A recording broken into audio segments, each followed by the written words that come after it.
বর্ষা মানেই তীব্র দাবদাহের পর অনাবিল স্বস্তি।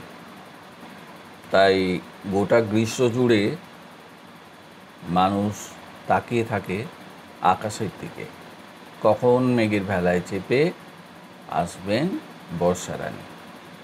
আশায় বুক বাঁধে এবারে ঝড়ো ঝড়ো মুষলধারে বাদল দিনে মিলবে স্বস্তি। তবে এবছর বর্ষা এলো পশ্চিমবঙ্গে সৎ মা হয়ে। উত্তরবঙ্গকে বৃষ্টিতে ভাসিয়ে দিল, দক্ষিণবঙ্গে বৃষ্টির দেখাই নেই। চাতক পাখি ডেকেই চলেছে। সব মিলিয়ে পরিস্থিতি বেজায় জটিল।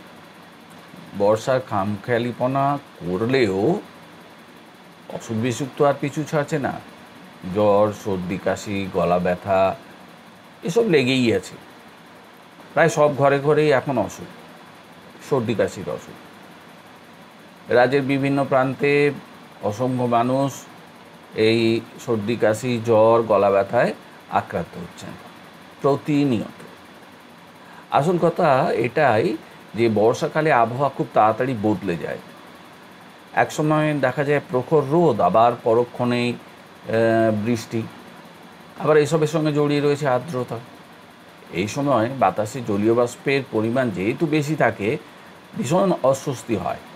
ইচ্ছা হয় বারবার চান করি, বারবার গা ধুই। আর ঠিক এমন আবহাওয়াতেই জ্বর, সর্দি সৃষ্টিকারী যে ভাইরাসগুলো আছে সেগুলো সক্রিয় হয়ে ওঠে। এছাড়া আবহাওয়ার এই যে দ্রুত বদলে যাওয়া, এর ফলে হয় কি, মানুষের শরীরের তাপমাত্রারও ব্যাপক হেরফের হয়। মানুষের রোগ প্রতিরোধক ক্ষমতা কমে যায়, যাকে আমরা ইমিউনিটি বলি। ফলে খুব সহজেই মানুষ জ্বর, সর্দি কাশির মতো বিরক্তিকর সমস্যায় আক্রান্ত হন। তো এই সমস্যায় পড়লে সঙ্গে সঙ্গে ওষুধ খাবেন না, একবার হোমিওপ্যাথি ট্রাই করে দেখুন। হোমিওপ্যাথি মোটামুটি নিরাপদ এবং ঠিকমতো পরিমাণে যদি দেয়া যায়, মানে ডোজ যদি ঠিকমতো দেয়া যায়, তো পার্শ্ব প্রতিক্রিয়া দেখাই যায় না। তো এই প্রসঙ্গে আজকে আমার ভিডিও বর্ষাকালের জ্বর, গলা ব্যথা, সর্দি কাশি ও হোমিওপ্যাথিক কী কী ওষুধ নেওয়া যেতে পারে, যেগুলো মোটামুটি প্রায় স্পেসিফিকই বলা চলে। আসুন আলোচনা করা যাক। যদি আপনার জলের মতো পাতলা তরুণ সর্দি হয়, তাহলে আপনি আর্সেনিক আয়োড 30 এটা 2 ঘন্টা অন্তর আপনি নিতে পারেন। আপনার জলের মতো সর্দি পড়ছে, ঠোঁট হেজে যাচ্ছে, নাক গলা জ্বালা করছে, নাকে দেখছেন ঘা হয়ে গেছে সর্দির ফলে, তো এখানে ওই সেই আর্সেনিক আয়োড 30 এটাও আপনি 2 ঘন্টা অন্তর খেতে পারেন। কাঁচা জল পড়ছে নাক দিয়ে, হাঁচি হচ্ছে, দিনে প্রচুর সর্দি, রাতে নাক একদম বন্ধ, কোনো কিছুর গন্ধ পাচ্ছেন না, কাশির সঙ্গে ডান দিকে একটা বুক জ্বালাও রয়েছে, আর এর সঙ্গে আপনি দেখবেন যে কফের রঙটা একটু সবুজ সবুজ টাইপের। এটা হলে আপনি ন্যাট্রাম কাপ 200 খেতে পারেন, ওই একই নিয়ম।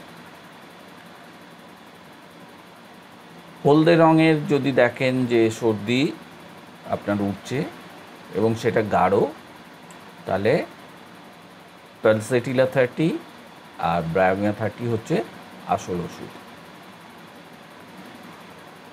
একদম কাঁচা সর্দি, নাক দিয়ে কাঁচা জল পড়ছে, হাঁচি হচ্ছে, গলায় একটা ব্যথা রয়েছে, আর দেখছেন যে নাক দিয়ে জলটা বেশ যেটা পড়ছে সে গরম, একটু শীত শীত ভাব, ঠান্ডা একদম ভাল লাগছে না, আর ঠান্ডাতে অস্বস্তি হচ্ছে। আবার এইসব মানুষদের আবার একটু ঠান্ডা লাগলেই তারা অসুস্থ হন। তো এদের ওষুধ হচ্ছে জেলসামিম 30। গরমের পর যদি আপনার ঠান্ডা লেগে সর্দি কাশি হয়, আর বিশেষত বর্ষাকালে হয়, তাহলে আপনি অনায়াসে ডালকামারা 30কে স্মরণ করতে পারেন। জলের মতো সর্দি, নাক দিয়ে পড়ছে, নাকে ঘা হয়েছে, চোখ দিয়ে জল পড়ছে, নাক বুজে যাচ্ছে, নাকের গোড়ায় ও কপালে আপনার ব্যথা রয়েছে, আরজুয়াম 30 আপনি নিন। ঘন সর্দি, নাক বন্ধ, খুব জোরে যদি আপনি না ফোঁ করেন তাহলে নাক দিয়ে সর্দি বের হবে না। কখনো কখনো দেখা যায় রক্তও পড়ে, ঘন ঘন কাশি হয়, গলায় একটা সাই সাই শব্দ হয়, গড়গড় করে গলা, এর সঙ্গে আবার বমিও হতে পারে। তো ইপিকাক 6 বা 30 মনে রাখুন। অনবরত কাশি হচ্ছে, ঠিক মনে হচ্ছে হুপিং কফ। একবার কাশির এমন ঝোঁক আসছে যে আপনার বমি হয়ে যেতে পারে মনে হচ্ছে। তো এই সময় আপনি ড্রসেরা মাদার মনে রাখুন। কীভাবে খাবেন? 10 ফোঁটা করে বা 15 ফোঁটা করে 3 বার উষ্ণ গরম জলে মিশিয়ে খাবেন।